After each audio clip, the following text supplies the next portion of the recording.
Hello and welcome to The Appointment. I am Pranjal Sharma. Joining me for a conversation today is Mr. Harsh Mariwala. He is the chairman and founder of Marico Industries. Mr. Mariwala, thank you so much for being with us today. Thank you for calling me.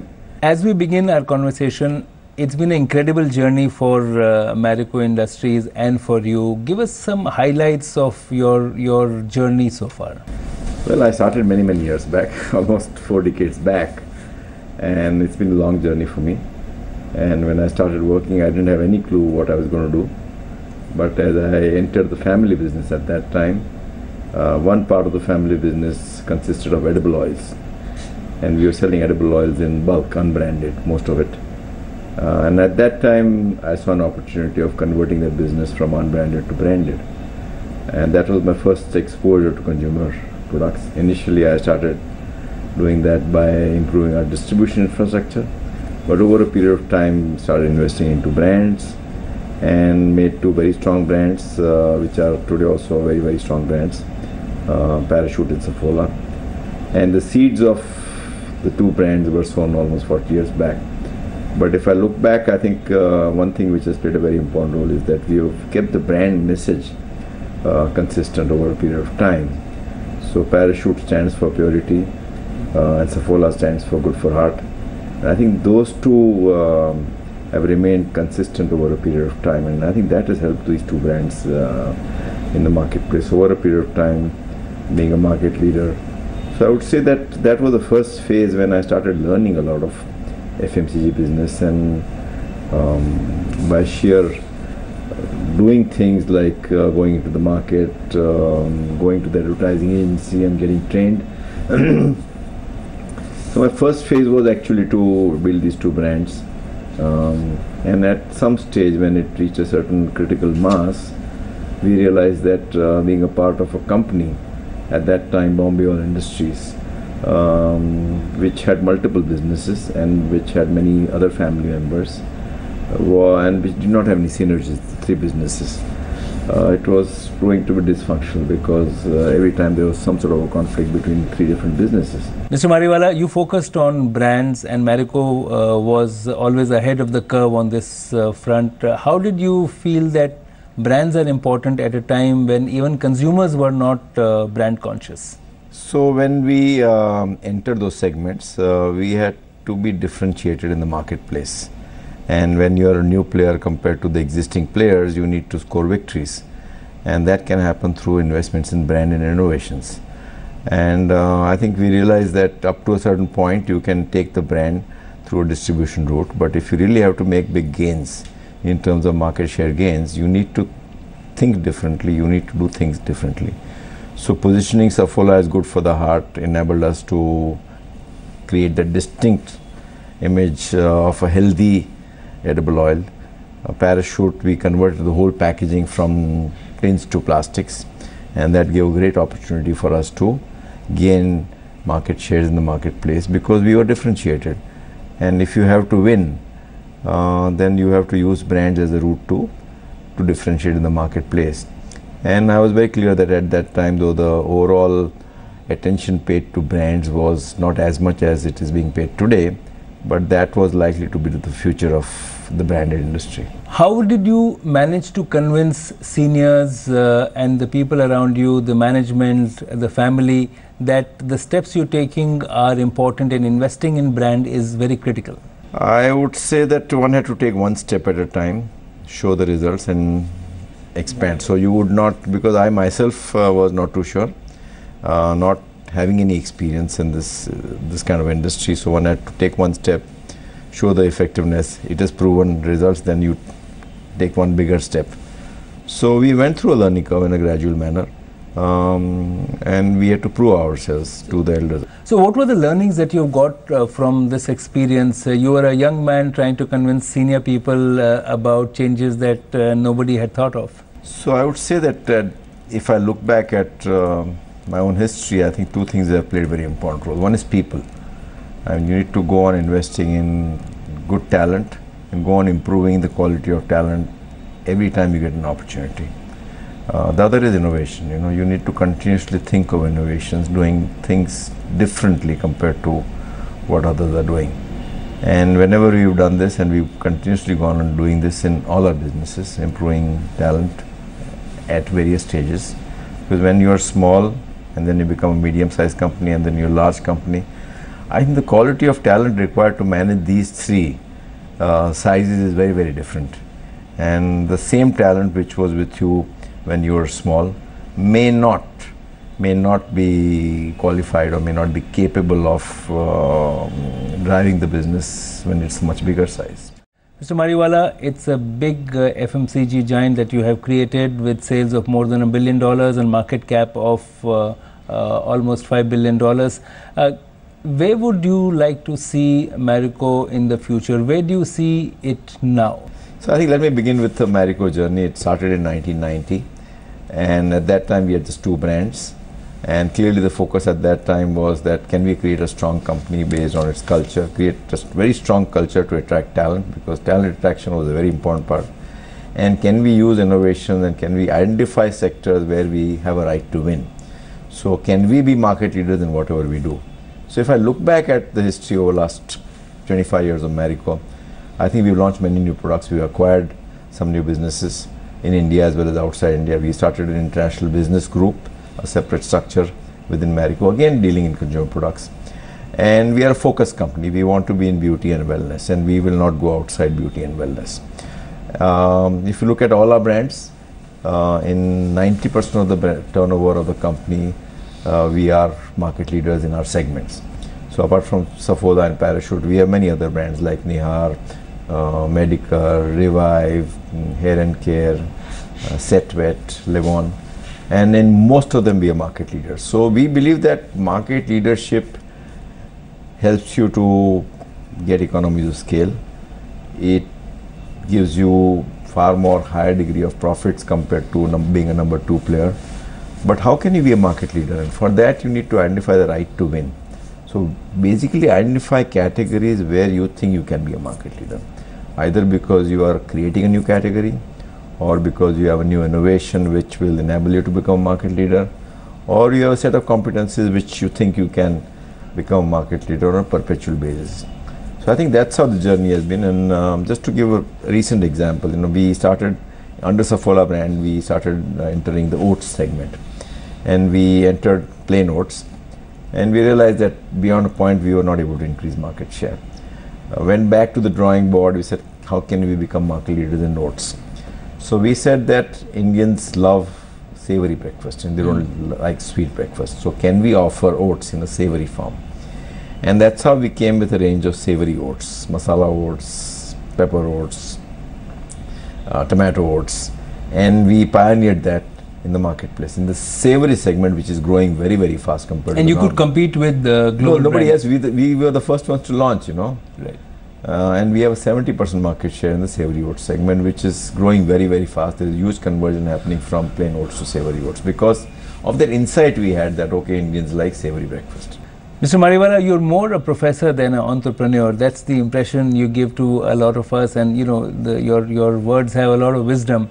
But does it also make the company very conservative, and is that a wise thing to do at a time of aggressive growth? I would say that it's as long as there is potential for you to grow in beauty and wellness, you should do that. If at some stage we realize that yes, there is a certain limitation, then we should look at our areas where we want to enter. But as of today, we have identified many opportunities to be in these spaces. I am a strong believer in focus. Do a few things, but do them well. Because if you have focus, then focus will give you depth, and depth will give you excellence. So you concentrate on 2 or 3 sectors and be the master rather than trying to be jack of all trades.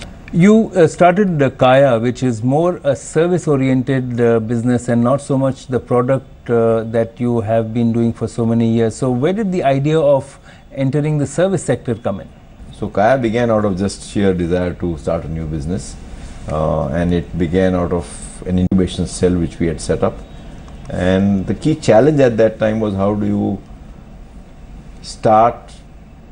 have an entrepreneurship mindset in a larger organization.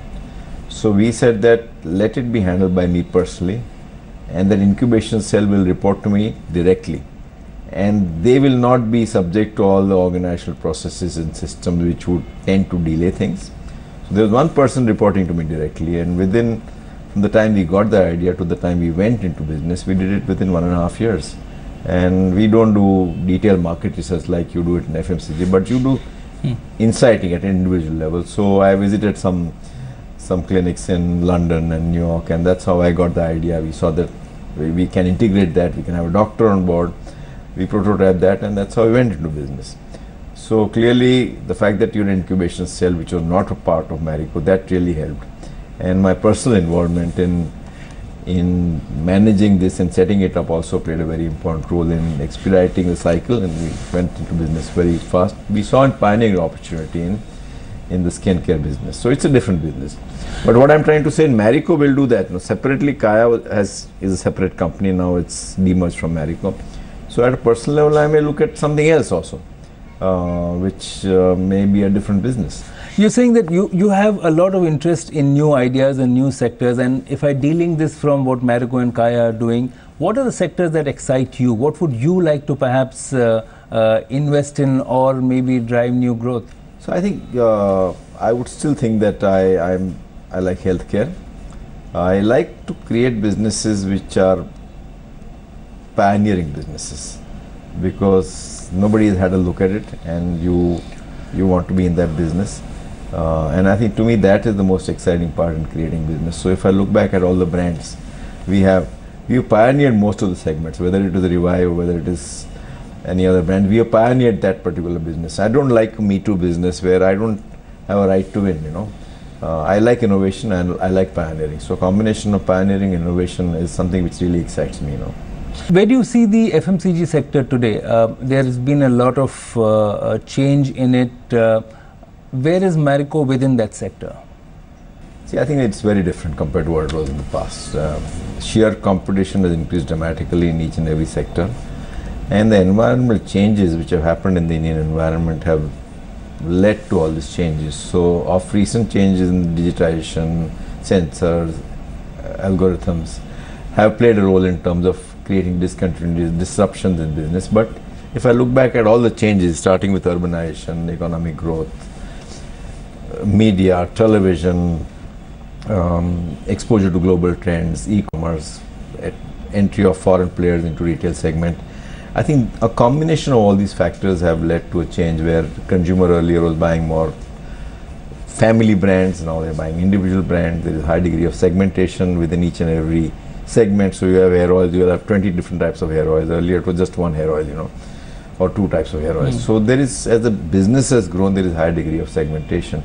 And more importantly, the consumer has evolved and gone into more and more higher ended products. For example, earlier days people were wearing dhotis and saris, didn't require any stitching. Then you went into hand stitched clothes, and then you went into ready made, and now then you're going to designer clothes, So each and every segment you take, there is an evolution which has taken place going up the value chain, And I think that's where it provides newer opportunities to businesses. In your experience in the last 25 years, do you see that consumer preferences have changed, or are they similar, or do you think that they're closer to what the global consumer wants? So I think you will have a combination of both. You will have certain convergence, but within that convergence you will have some individual preferences. For example, convergence is at a broad level in foods may go into packaged foods, but the taste factors and the preferences within that will go on differing geography. I can't launch, say, masala oats in some other territory. It will have to be tailored to that particular geography, So especially in food, the tastes really make a big difference. And forget about internationally. Within India also, you'll have different varieties of food, types of foods, depending on where you're launching. South India will be very different than North India, So I would say that yes, there is some degree of convergence when it comes to some habits. For example, there is a shift in hair care. From earlier, people were using loose oil hair oils and then packed hair oils, and then they've gone into what we call pre and post wash hair products like hair gels and hair creams and all. So I think people are moving up that value chain now. Hair gels is something which is caught on in some parts of the country, and in India also we are trying to promote that in India. So I would say that I think there is some degree of convergence. A lot of will also depend on geography. How close is that geography to India? And for whatever reason, there is a geographical influence in terms of what is happening. And as the country grows, I think the whole world is getting smaller. So there is a higher degree of influence in terms of global influences in certain categories. But within those categories, there are some local. Mr. Mariwala, how critical is FMCG sector as an engine of growth for the economy? Because we are talking about taking the economic growth of India to a new trajectory. What role can FMCG play in that? See, FMCG is a very large sector, and in terms of size, it is the third largest, I would say, after petroleum and iron and steel. It generates a value of more than 2 lakh crores. It supports some vital sectors like agriculture, industry, services, and more importantly, it has a multiplier effect in terms of direct and indirect employment. And I would say that for that sector to grow, a lot of it is associated with the growth of the economy. So in last 1 or 2 years, we've seen that the rural demand has fallen because of the poor agriculture. And a lot will depend, as I said, in terms of how the economy fares. It has a very direct correlation with the economic growth of the country. But if the economic growth is high, then we see higher multiple in terms of growth rates. And I think that itself provides that momentum to the sector. I would say in terms of newer initiatives which the government would take, I would say GST is one initiative which will expedite the growth of the sector. So I think GST would be one of the biggest initiative, in addition to the infrastructure thrust which the government is providing.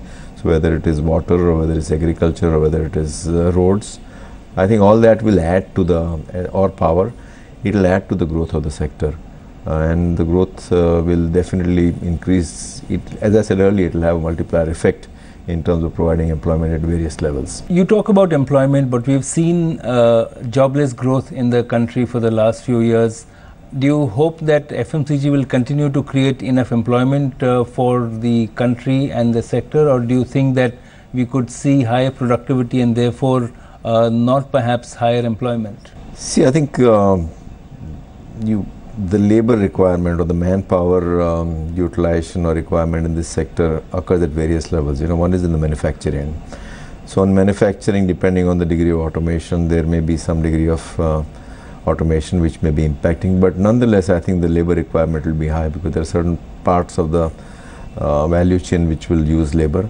In addition to that, we will see, because after that labor goes into transportation and then into actual distribution, so distribution of goods. I don't think all that can be actually mechanized. You require a sales rep to go and visit the retailers. So I think all that will not get impacted by mechanization.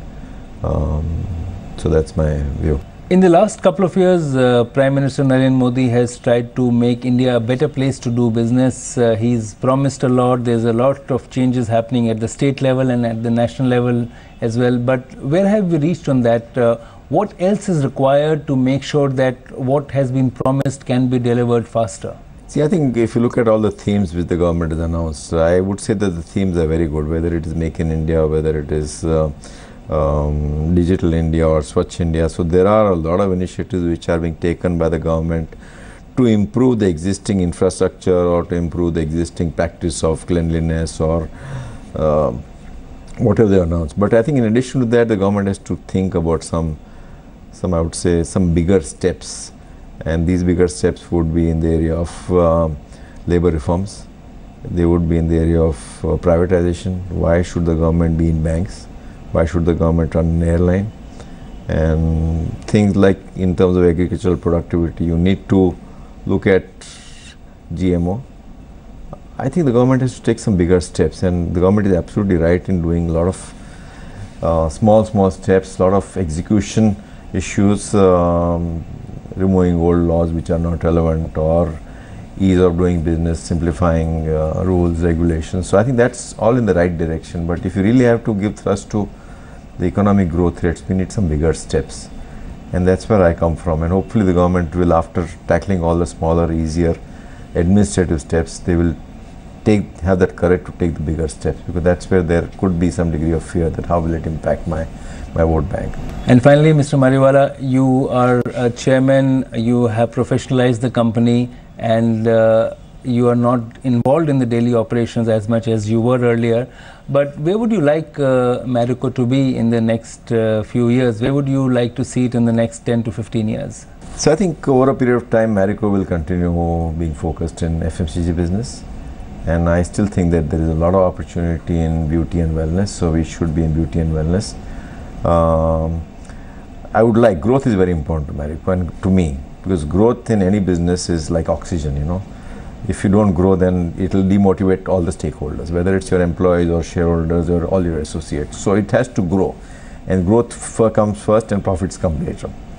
So I would say we have to continue growing on a perpetual basis, create new brands, be pioneers, be innovative, and more importantly be respected in the marketplace, which we are today, but it can go on increasing, you know.